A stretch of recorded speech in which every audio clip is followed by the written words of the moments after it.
यांचा फोटो लावलाय. मी तुमच्याचकडून ऐकते.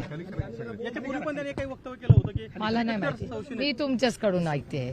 आज तुम्ही देशमुख कुटुंबियांची भेट केली, गावकऱ्यांची चर्चा केली, गावकऱ्यांचं काय म्हणणं आलं आणि तुम्ही काय आश्वासन दिलं त्यांना? नाही, मी आश्वासन देण्यासाठी मी आले नाही, मी आधार आणि साथ देण्यासाठी आले होते.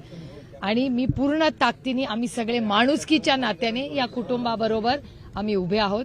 आणि महाराष्ट्रात कुठल्याही कुटुंबावर अन्याय झाला तर माणुसकीच्या नात्याने ताकदीने आम्ही त्यांच्याबरोबर उभं राहणार आहोत आणि आधीही राहिलेलो आहोत.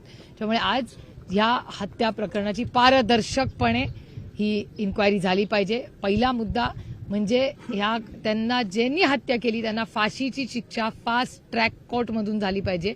आणि त्याचबरोबर खंडणी ज्यांनी मागितली किंवा ज्यांनी त्यांना मदत केली अशा सगळ्यांची इन्क्वायरी करून त्यांना ईडी सीबीआय लागलं पाहिजे. आणि कारण काय देशाचा कायदा येतो आणि सीडीआर सगळ्यांचे फोन हे सीडीआर सगळ्या महाराष्ट्राला सत्य हे बाहेर आलं पाहिजे. आणि जे कृष्णा आंधळे मिसिंग आहेत गेले 2 महिने झाले ते सापडलेच पाहिजेत. असं कसं होईल की माणूस नुसता गायब झाला, असं शक्य तरी आहे का?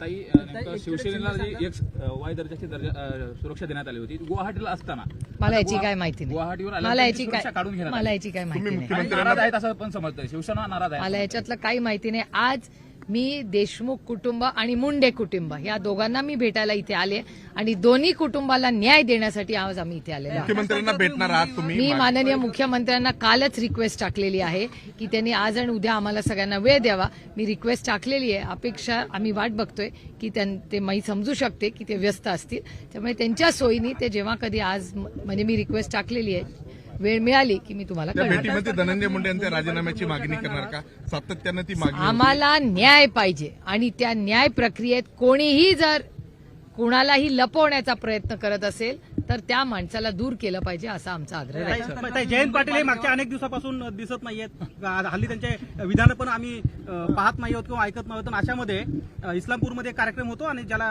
केंद्रीय मंत्री नितीन गडकरी येतात, स्वाभाविक आहे त्याची चर्चा तर होते. परवाच्या दिवशी मी पण गडकरी साहेबांकडे गेले होते. तुम्ही होता. त्याच्यानंतर मी त्याच्या आधी स्वतः अश्विनी वैष्णवांना 3 वेळा भेटून आले. त्याच्यानंतर मी भूपेंदर यादवजींना पण भेटून आले, ते साहेबांना पण भेटायला आले. त्यामुळे आम्ही जबाबदार लोकप्रतिनिधी आहोत आणि एका सशक्त लोकशाहीमध्ये संवाद हा असलाच पाहिजे हा आमचा आग्रह आहे. शिंदे म्हणतात की आमच्यात कोल्ड वॉर ते नाही मला माहिती. थँक्यू.